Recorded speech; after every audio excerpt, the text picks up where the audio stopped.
Christianity is facing an existential threat in Nigeria. Thousands and thousands of Christians are being killed. Radical Islamists are responsible for this mass slaughter. I am hereby making Nigeria a country of particular concern. That's a legal definition. When the Christians or any such group is slaughtered, like is happening in Nigeria, 3,100 versus 4,476 worldwide. What horrible numbers. Something has to be done. I am asking Congressman Riley Moore, together with Chairman Tom Cole and the House Appropriations Committee, to immediately look into this matter and to report back to me. And I mean, like, immediately.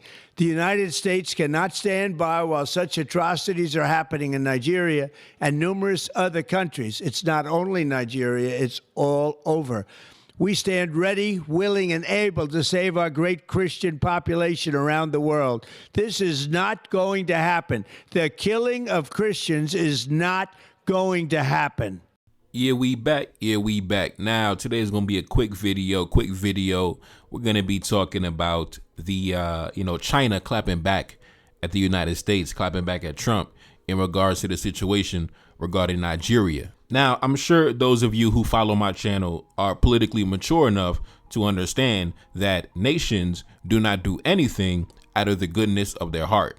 Nations are not in the business of doing charity. Nations are not in the business of taking taxpayer money and going around the world and engaging in philanthropy, simply out of a duty to morality or generosity. I'm hoping that those of you in my audience have matured a bit to understand that nations are in the business of protecting and safeguarding their national interests. And that goes for all nations, not only the United States. That goes for all nations, whether it be France or Russia and China. And it better be the same for you too, black man. You better be in the business of safeguarding your national interests. Now, unfortunately, we live in a world where a black man asserting his sovereignty and defending his national interests is a threat to many people around the world. Unfortunately, I don't know why that is.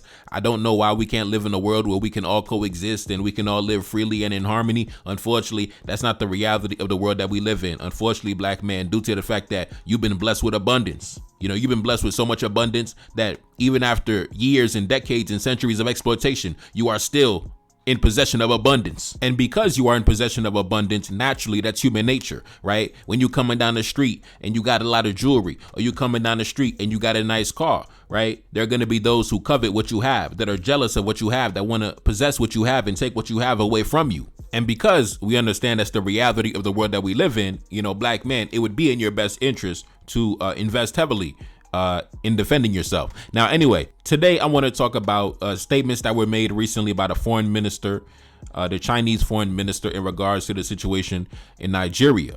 As you can see by the headline, China declares support for Nigeria and opposes Trump's, military threats. China opposes using religion and human rights to interfere in Nigeria amid U.S. threats. Now, before I continue, I just want to say that if you remember earlier this year, the Trump administration actually put sanctions on Paul Kagame's right-hand man, General James Kabarebe, because of the invasion in the Congo, because of Kagame allegedly, sending troops into the Congo. Now, now Trump got me defending Kagame. This is crazy. But what was the reason that Kagame stated as to why he was intervening in the Congo? Kagame stated that he was intervening in the Congo to protect certain ethnic communities from genocide and persecution, right? Take a look up on the screen. The stated reason for the interventions in the Congo and support for the M23 rebel group includes protecting the Congolese Tutsis from persecution and a potential genocide. Now, how did Trump react when Kagame sent the troops to the Congo to, protect the Tutsis, when in reality, we know Kagame was coming after the minerals? But what did Trump do in response? Take a look up on the screen. The United States Treasury sanctions the Rwandan minister and senior militant for the conflict in the Democratic Republic of the Congo, right? He slapped sanctions on General James Kabarebe. Now, you know me, I'm not defending Kagame, I'm not defending James Kabarebe, but at the same time, under the same exact pretext, you took out sanctions against Kagame and his right-hand mans. But now you're using that same pretext to go into Nigeria, allegedly, right? You say you want to go into Nigeria to protect the so-called the Nigerian Christians, when that's ironic because we can look at the history of the United States and how they treated their black Christians right here on this soil. I remember somebody came into the comment section and somebody talked about all the times they bombed churches in the United States, churches that were occupied by black Christians, right? But they want to talk about how they love the Christians. But when Kagame said he wants to protect his so-called tribe, his ethnic group, you slap sanctions on Kagame, right? So like I say, man, we gotta, critical thinking black men, we gotta see the hypocrisy in front of our faces. Now, I'm not defending Kagame's actions. We know Kagame was using that as a cover to go after the minerals, the same way Trump is using this as a cover to go after the minerals. I'm just saying, you can't sanction the next man and then use the same pretext 6 months later. Come on now. Come on now. But anyways, back to what I said at the beginning of the video, how nations are not in the business of doing charity. Nations are in the business of safeguarding their national interests, right? So when the Chinese foreign minister, Mao Ning, when she came out and made this statement right here, take a look up on the screen. As a comprehensive and strategic partner of Nigeria, China firmly supports the Nigerian government in leading its people to a developmental path that fits Nigeria's national realities. We oppose any country's interference in other countries' internal affairs under the pretext of religion and human rights. We oppose the wanton threat of sanction and the use of force. Now, when you see the Chinese foreign minister come out and make that statement, she's not doing that because, out of love and generosity and, I just got love for you, bro. Nah, it ain't that. Like I said, nations are in the business of protecting their national interests. So take a look up on the screen. When you examine the trade between China and Nigeria last year, 2024, the trade between the two nations, the bilateral trade, exceeded over $20 billion for the calendar year. And just in the first half of this year alone, from like January to September, they've already engaged in over $15 billion worth of trade, right? So in a year and a half, you're talking about over $35 billion worth of trade between China and Nigeria. Now, when you compare that with the United States, take a look up on the screen. In 2024, trade between the United States and Nigeria was approximately $13 billion, with the United States exporting $6.6 billion and Nigeria exporting $6.4 billion. Now, when you examine, the geopolitical landscape, the picture becomes more clear, right? Trump let it be known when he first came into office, one of my main objectives is to counter the influence of China anywhere in the world, and also to a lesser extent Russia. But China seems to be, one of his main adversaries, and you see the competition in the Nigerian market. The Chinese, they see the value in Nigeria. The Americans, they see the value in Nigeria. Unfortunately, I'm not too sure if my Nigerian brothers see the value in Nigeria. Now, when it comes to me, I see it. That's supposed to be one of our main bases of power. But unfortunately, everybody could see it, but I don't know if my brothers could see it. Well, definitely not the guys in power, right? The old geezers that are currently in office, I don't think they see it, but everybody can see the value in Nigeria, man. It's a reason why, Trump talking about sending the troops. It's a reason why the Chinese foreign minister, coming back with the statements within 48 hours, because both of these nations understand the value of Nigeria. They understand that going into the future, it's in your best interest to maintain friendly relationships with Nigeria, to have strong diplomatic and economic ties with Nigeria going into the next century on the African continent. And the same thing goes for many other nations in the continent, but Nigeria is a major player. Of course, they're going through some tough times right now, but like I said, when it comes to the African political landscape, things can change so fast in like 5-10 years, bro. Things can change so fast. I'm telling you, bro. Now, the thing with the United States and pretty much all the other Western nations and their allies, they don't really believe in, freedom of choice, meaning that if you are locked in with them, then you don't have the freedom to go diversify your partnerships and talk to other countries and form different partnerships. They want you in lockstep with them. It's like being with a jealous lover, right? You can't talk to nobody else. You can't look at nobody else. They always getting mad. They always getting angry, throwing a tantrum, right? If they ever catch you talking to anybody else, they want to commit murder, right? That type of thing. So as the United States is sitting back and they observing the economic ties, the diplomatic ties, growing stronger between, Nigeria and China. So much so to where the volume of trade between Nigeria and China is actually exceeding that of the United States. In fact, in the first half of the year, trade between China and Nigeria already surpassed trade between the United States and Nigeria in a whole calendar year within half a year. and add to the fact that Nigeria is just so rich and abundant in terms of the minerals that's going to be the backbone of the technology and industry for the next century. The United States doesn't want to lose a seat at the table. They already felt like they lost a seat at the table when it came to the nations in the Sahel, the AES, especially getting kicked out of their multi-million-dollar drone base in Niger, right? Their biggest military partner in the region kicked them out. Now they feel like they're losing influence with their biggest economic partner in the region in Nigeria, with China, like I said, ramping up the economic and diplomatic relations. Now, the benefit of this, and in this aspect, I'll tip my hat to the Nigerian leadership, is the fact that Nigeria has never been in lockstep with either side, the West or the East, right?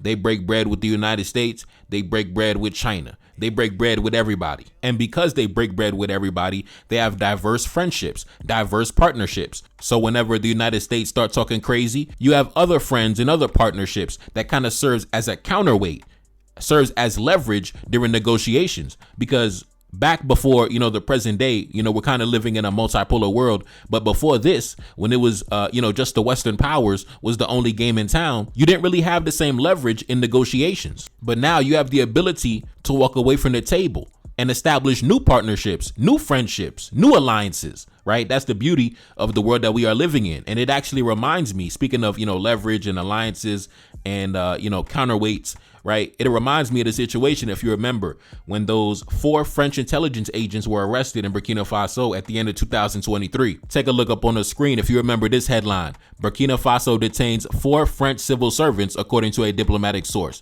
That came out back at the end of 2023, right? 4 French civil servants were arrested in Burkina Faso in December 2023 on suspicion of espionage and were released in December 2024 after mediation. While France stated that they were IT technicians with diplomatic passports, Burkina Faso claims that they were intelligence agents. Now, eventually, after they were released, the French did eventually come clean and admit that, yes, those 4 individuals were intelligence agents, were Secret Service agents employed on assignment from the DGSE, the French intelligence. In fact, I'm going to go back to that article that came out in the French media after they were released, right? This article is coming directly from the publication Le Monde in France, a major publication, and the headline said this: how 4 French intelligence agents held for a year in Burkina Faso were freed. Now you have to ask yourself, Burkina Faso, how did they have the leverage to go toe to toe with the French government, right? And actually, assert, their sovereignty and assert their wishes and demands on the table and actually come out, with the upper hand. How did they do that, right? Now we're going to go back to that article and examine that. And then we're going to tie it back to what I said, my original point, the point of having leverage in negotiations, right? The point of diversifying your partnerships to where you're able to walk away from the table. Now, unfortunately, this article is behind a paywall, but of course, I paid my little $2 to have access to the information. Unfortunately, I paid the adversary a few dollars, for the info. But anyways, let's go into the article. The matter had reached an impasse. At the DGSE, the French intelligence, some people did not hide their dismay and wondered whether their own safety could be guaranteed during missions in a high-risk country. Others did not understand why an armed operation had not been carried out to free their colleagues. Le Monde had found out that such an idea had been envisaged. Back in March, the DGSE thought it had identified the villas where the 4 Frenchmen were being held. Now, like I said, the DGSE, that's the French equivalent of the CIA, right? So by this time, the 4 French agents have been arrested and detained in Burkina for months and months and months. So by now they talk about, let's just go in and invade the country. Let's just attack the country, things like that. How come we haven't attacked the country yet, right? It's just little Burkina Faso. They ain't gonna do nothing. Let's go attack the country, right? That's the mentality. They still stuck in the old days. Now let's continue. A plan of the site was drawn up and an air assault from a neighboring country was studied, but the operation, judged to be highly complex, was never undertaken. The risks, both human and political, were far too great. All the more so, on the Burkina Faso side, the military government was aware of the possibility of such a scenario and they prepared themselves accordingly. Now, back to what I said, the importance of diversifying your partnerships and the importance of being able to walk away from the table during negotiations. Now, by the time that the French intelligence were talking about, military invasion, armed intervention, let's attack the country, that was after months and months and months of negotiations. And by that time, the Burkina Faso side already walked away from the table. They said, listen, we've been sitting around talking for months. I'm not really feeling what you're talking about. So forget what you're talking about. I'm keeping your mans. I'm keeping them locked down. I'm not letting them back. I'm not letting them free. I'm not letting them go. And the most important line that stuck out to me in that entire article, right? I read the whole article, months back. But the most important thing that stuck out to me was when it said that they were going to go attack the country, an aerial assault from a neighboring country. And they studied the plan and the layout. But then they realized that not only was the risk far too great, but also they realized that on the Burkina Faso side, the military government was already tipped off of what their plan was. They already knew what was coming, and they already prepared themselves for an aerial attack, which means that they probably had some air defense systems already locked in place, already had some security checkpoints. Everything was already ready for a potential attack. The captain was like, man, them boys coming. I'm ready for them. I'll blow them out the sky. So the French ended up scrapping that plan. They never invaded. You notice, man, it's a reason why them boys been in power for years and years and years, and ain't nobody touch them yet. Of course they tried, many times they tried, but nobody touched them yet. It's a reason why, because their security apparatus is top notch. Their intelligence services, top of the class. Now let's continue. Let's go back to the article. In the weeks that followed, the contacts made by the Moroccans. Now, Morocco served as the mediator between Burkina and the French. That's what led to the liberation of the 4 intelligence agents. Let's continue. The contacts made by the Moroccans proved rather positive, and hope was reborn at the DGSE. A sudden denouement came on December 18th with a surprise agreement for a release. What did Captain Traoré receive in return for the release of the Frenchman? Morocco paid 60 million euros and gave equipment to the Burkina Faso. Now, Morocco didn't pay nothing. That came from the French taxpayer. The French they didn't want to admit that, though, in the French media. They didn't want to get the French citizens angry. But that 60 million euros that came from the French taxpayers, that came from the state coffers, they forked up 60 million euros to the captain. And that's what happens when you have leverage. That's what happens when you diversify your partnerships. That's what happens when you increase the military spending over 108% since you come to power. That is what happens. You sit at the table with a Frenchman and you look him dead in the face like a man, and you negotiate and you come out with millions. That's what happens. That's leverage. And guess what? Even though he wants to come in and kill the captain, he knows better. He knows to stay in his fucking place. You're not going to touch the captain. They already know that's leverage, right? You take one of mine, you guarantee you're not coming out unscathed. And that's why they say, you know what? It's better for us to just pay the captain off and leave him alone and just keep it moving, right?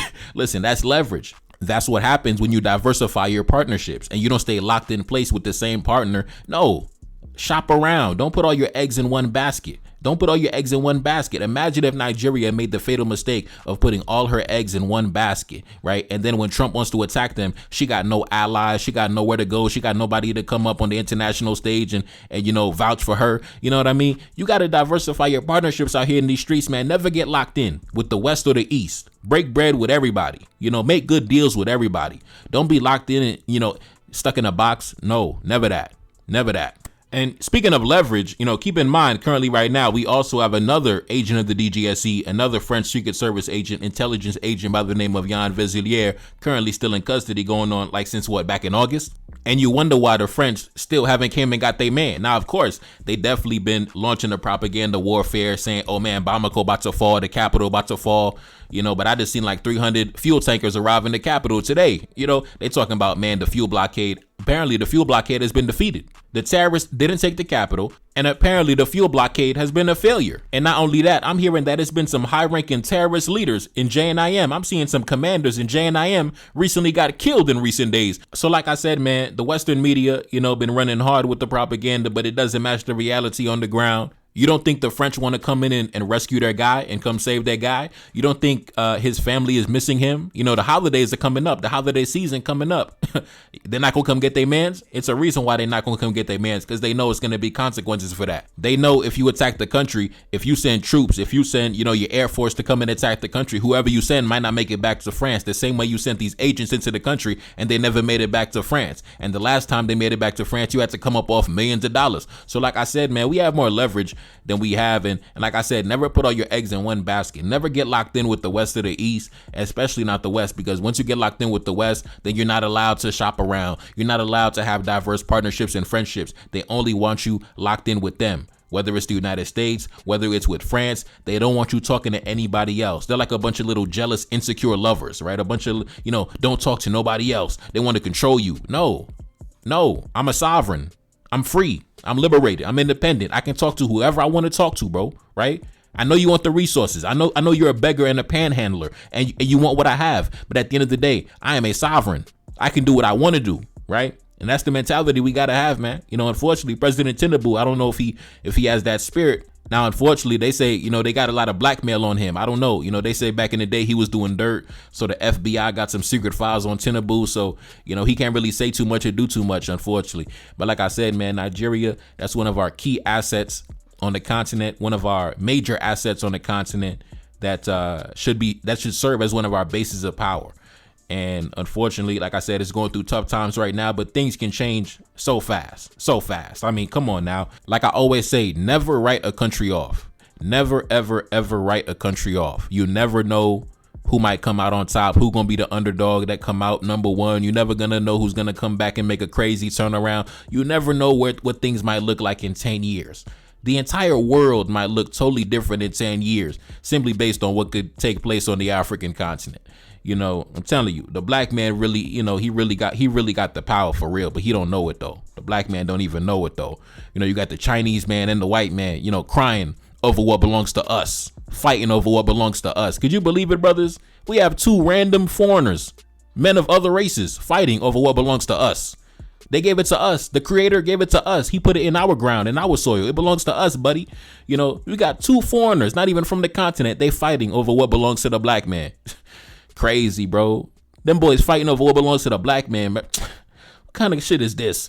Anyway, it's your boy Neferkari Desaline back in the Billy, yes indeed. Second single off the next project, Diversifying in Bamako. Pin comment at the top. Subscribe to the Patreon NTD1814. And I'm gone. Peace. Feel like a see me, I feel like I'm Saudi or ran up on Yan in the middle of Bamako. Enemy line, they claiming he innocent. Don't do no talking, I gotta move militant. Don't do no talking, I hit him with facts. 1804, bringing it back. 1804 like I'm Mother Cap Henry. King with the vision, the crown never empty. Top of the mountain, my soldiers defend me. Ducking and dodging the foreign intelligence. Hitting my dance on the DGSE. Dodging they traps, still on my feet. Feeling impeccable, feel like I'm shining. Go to my neck and I'm flooded with diamonds. Go to my neck and I feel like a mess. Feel like a lion, I'm in the savannah. Feel like the king when I'm up in the jungle. Never defeated, I never been humble. Come out victorious every encounter. Money machine give me help when I count it. Money machine stack it up in a beat. Heart of a king and I ride for the team. Weight of the world got it stuck on my shoulders. Bet you can feel it, my heart getting colder. Yeah, gotta stay focused so when it's in shots I gotta react. Cause I'm a target, I'm under attack. Grabbing a weapon, I tell him get back. Mission exposed, secrets unfold. Enemy try but I'm still in control. Got your boy sitting in Bamako prison. Hoping they wish we sending them home. Enemy know that we good under pressure. Been through the thunderous turbulent storm. Shorty a diamond, I told her she pressure. Hop in a whip and I'm taking her home. Hop in a whip and I'm swerving, I'm smashed. Killing my enemies, one of my passion. Rocking this gold like we in Burkina. Feel like the captain, I'm clutching a heater. Yeah, gotta stay focused so when it's in shots I gotta react. Cause I'm a target, I'm under attack. Grabbing a weapon, I tell her get back. Mission exposed, secrets unfold. Enemy try but I'm still in control. Got your boy sitting in Bamako prison. Hoping they wish we sending them home. Enemy know that we good under pressure. Been through the thunderous turbulent storm. Shorty a diamond, I told her she pressure. Hop in a whip and I'm taking her home. Hop in a whip and I'm swerving, I'm smashed. Killing my enemies, one of my passion. Rocking this gold like we in Burkina. Feel like the captain, I'm clutching a heater.